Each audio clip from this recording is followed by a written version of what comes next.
Hi, I hope you had a great weekend. Well, I had one of the best weekends that I can remember since the last couple of years. On on Saturday, I decided at about 11 o'clock in the morning to go off social media completely, Facebook, Instagram, Twitter, all of that stuff. Of course, I continued to stay in touch with my patients over WhatsApp, and I probably checked my email in the last 26 hours, maybe once or twice.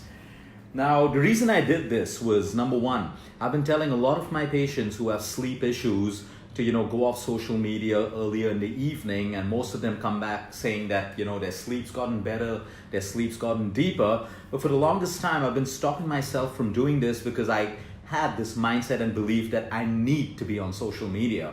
I need to be there answering people's questions. I need to be there doing videos and all of that stuff. But I was off social media for exactly 26 hours. And I can't tell you, it was one of the most amazing feelings I've had in a long time. I mean, I have a lot of other amazing feelings, but I'm saying, one of the most amazing feelings. It's so important for us to understand that social media is robbing away from us. Yes, it is a boon. I am grateful. There is Facebook, Twitter, Instagram. I can influence the masses. I can help people. So, you can use social media two ways. You can use it to influence people. It can be used as a boon, or it can also destroy your life, rob you of time, increase your, low self-esteem, your low confidence levels, your insecurity, and all of these things.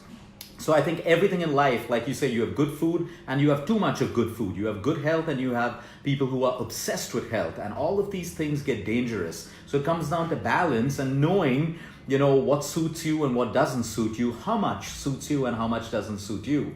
So, the more you get into this, I will share a couple of personal things that I learned on this 26-hour journey. And yes, I am definitely motivated to do this more and more often. It's not going to be once a week. I'm figuring out a way to do it every single day. And I'll share my plan with that right now. And at the end of the video, we'll also launch a new challenge. I guess by now you would have figured out what the challenge is going to be.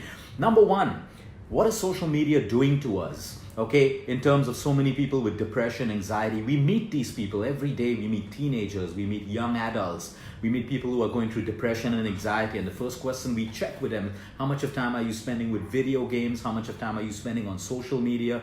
And these people have a lot of time spent over there. You need to understand with social media, we get into this subconscious way of comparing ourselves with other people on social media, comparing our thoughts, comparing our bodies, comparing how much we have, comparing holidays, the way we dress, what other people are doing. Even though you may say, I meditate, I chant, I'm grounded, and all of that stuff, but your subconscious mind, the more you see, your mind, the human mind is designed that way to constantly compare. So when you go back to school and stuff, the mark sheets which are displayed has everyone's names, and the first thing you're doing is comparing. Of course, the first thing I was doing is checking if I failed or passed, and then if I passed, I was happy about that. There was no need to even compare. That was my goal at that time, to just pass. But again, marks are put up together because you compare. Everything is comparison, because we want to see, did we do better than our friend? Did we do better than the person that we don't like? So when we're constantly on Twitter and social media, take information from there, take opinions, take science, all of that stuff. But the more you see of other people's lives and all of these things, we start comparing. And today, most people live lives of insecurity. Insecurity doesn't mean that we do not have enough. You can have the most. In fact, some of the richest people and the wealthiest people I know still have feelings of insecurity. People with a lot of wealth have people's problems of insecurity. Insecurity doesn't mean you have less. Insecurity means you are constantly comparing every aspect of your life, from your status to your wealth and your finances to the way you look and all of these things with other people, and that makes you feel more and more insecure because there's only a limit of what money can do, how much money can buy. Like, money can't buy class. You can be the richest person and you can be the most arrogant, you can be the most misbehaved person, and it doesn't matter how much of wealth and money you have in your bank account, but it cannot buy you class. You got to earn that. You got to change your behavior and your habits and all of those things. So social media, the number one thing it does is it makes us compare ourselves with other people, which is why it's so bad for young girls, teenagers, and all of that stuff, because they're constantly comparing. It's not just young girls, it's even middle-aged women today. They're constantly comparing themselves with an actor or an actress or a model or someone who's got surgery, done cosmetic surgery, and they don't even know that. And all of a sudden, they want to know why they can't look like that. They don't know that most of those people are airbrushed, photoshopped. Many of them would have gone through surgeries. Many of them are on supplements and steroids and all of those things. And here you are thinking you're not doing enough. You don't have the right diet. You don't have the right lifestyle. You start punishing your body with more exercise and fat diets, never knowing that you'll never achieve that, because we're constantly comparing. So, it's robbed us of common sense, it's robbed us of logical thinking, and it's robbed us out of wisdom, intuition. My last video spoke about intuition. All of us have an inner voice and intuition that helps us make the right and wrong decisions. But intuition is weakened with comparison and insecurity and social media. It weakens our intuition. So all of a sudden, we want to do everything that other people are doing. We want to go for every show that other people are going, even if we don't like it. Like, look at the Game of Thrones thing and all of that stuff. No disrespect to people who like it, but it's become like, oh, you've not seen Game of Thrones, you've not seen this serial, and they look at you like, you've committed some crime or something like that. This is what I mean, comparison. So people just want to fit in and do things that other people are doing, and they lose their identity. So social media does that today, does that to us consciously and unconsciously. The second thing, why you should take a detox from social media, because most people use social media to seek approval and validation. You see, it's human tendency. We all want to know that we're doing well. We all want to be appreciated. We want to be told that, hey, we look good, we've lost weight, our skin is glowing, you're doing well in life, you're doing well in business. We want to, and there's nothing wrong with that. That's not ego. Every human being craves attention and appreciation, but we want it from real people. When you look at social media to validate you or to approve you through likes or a dislike or all of that stuff, like, I laugh when I see YouTube videos where people give you dislikes like it's going to change anything I'm going to say. But if we're attached to that validation, it can hurt us. There have been several aspects in my life where videos, you have trolls and people putting negative things, and it would affect me deeply affect me, because I have an intention of sharing, and here you have someone, pulling you down for that. But then you realize that you don't need validation from them. Now, if someone walks into my cabin or someone tells me that, hey, Luke, you need to change this, I would appreciate that. That's the validation and approval we need from close friends, true friends, family, people, your well-wishers who truly care for you. But if you're looking for validation and approval from social media, it's going to make you it's going to make you miserable. So every time you put up a picture, I know people who put up a picture and they wait for likes to increase, and if the likes are not as many as the likes that their friend have got or another picture's got, they want to change everything about them. So don't look at social media for approval and validation. You need to understand this is extremely important. The third thing about social media, you get so much more information. Information, like I said in my previous video, does not equal knowledge, and knowledge does not equal wisdom.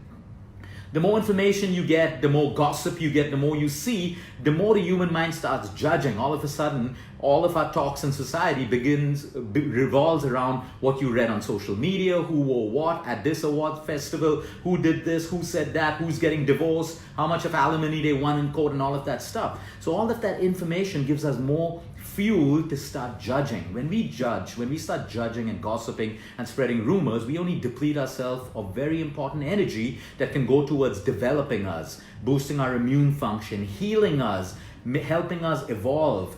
Your 1 hour of spiritual practice and chanting is useless if you spend the rest of the time gossiping and rumoring and creating negative talks and indulging yourselves in groups that only talk about things that cannot add value to your life or the world. It is so important that you choose the company that you are with to basically mold the way you feel about yourself. You reconnect more with live people. You reconnect with real people. Otherwise, on social media, we're reconnecting with virtual people. People who may like us, may not like us, and all of that stuff, but it isn't real. An emoji, a smiley may make you feel really happy, but a real smile from someone else can change everything. And I'm not saying this is bad, but if it's consuming us, now how do you know if it's consuming you? You do exactly what I did. Get off social media for a minimum of 24 hours. And if you feel ecstatic, if you feel that your sleep got better, because I don't know if it worked as a placebo, I usually sleep really, really well, but last night I feel my sleep was deeper. Very deep sleep. I woke up completely refreshed it was different. Whether it was a placebo or not, something changed. My energy levels were different today. My stress levels were completely different. From the time I woke up till about 12 this afternoon, I didn't even look at social media. Yes, I use WhatsApp, I use email, that's my job, that's my responsibility.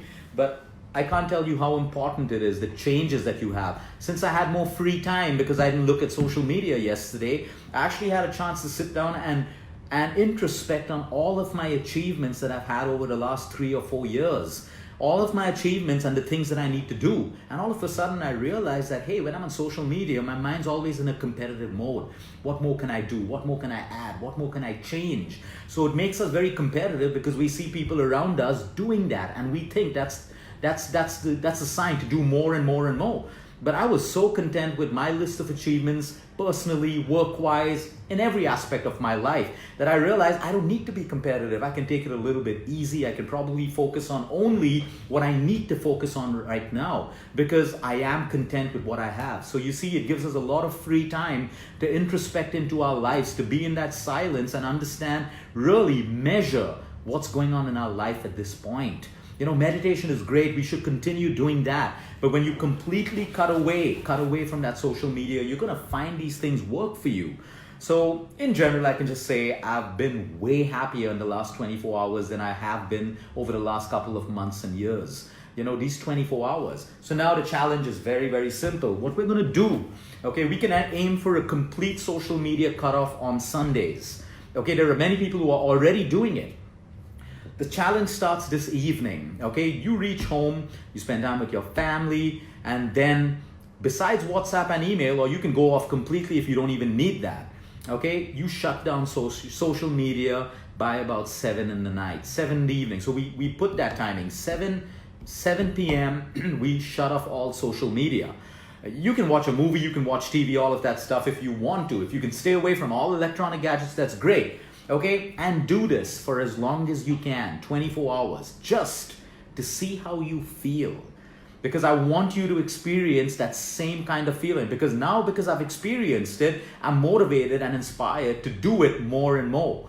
So I figured I can finish my work, I can go live, I can spend exactly maybe 45 minutes a day to an hour on social media, and that's it. No more social media, and I'm going to see what really happens, work-wise as well as personally. Personally, I'm pretty much convinced. So the challenge starts this evening, 7 p.m. onwards, absolutely zero social media. Let's try to do it for 24 hours and see how we feel. If you can't do it for 24 hours, do it for 18 hours. If you can't do it for 18, do it for 16. You can't do it for 16, do it for 12. But start, and then slowly start increasing that. And Sundays can be a complete day where you're going to be off social media completely. So you can still click pictures with your camera phone. You can upload them later. You don't have to do it right at that point. So there are many ways that you can put this all together. The beauty is you gain time. Time is the most priceless commodity on this planet. Wealth we can make, we can lose, we can make it again. You can never get the time that you spend back, ever. The people who value their time and who attach value to their time are the people who are wise, because you will never get that time. So be aware of people who waste your time, get you in unnecessary meetings, unnecessary confrontations, and all of that stuff, because you will never get that time again. The time you spend with your parents, your loved ones, your children, yourself, you will never get that time. So you need that maturity and that wisdom to decide where you want to spend your time. Where you want to spend your time. A lot of people think I'm expensive and all of that stuff. Yes, I am, because I value my time. If I am going to give my time, there is going to be a price to it, and that price doesn't come cheap. That's the way it is, because I value my time. If you value your time, it's very important for you to decide where you put that time. This social party that you're going for, this event, if that time is going to seem like even a little bit of a waste of time to you, don't do it, because that's time that you have now, which you will never get back again. So good luck with the challenge, everyone. Until next time, eat smart, move more, sleep right, and breathe deep.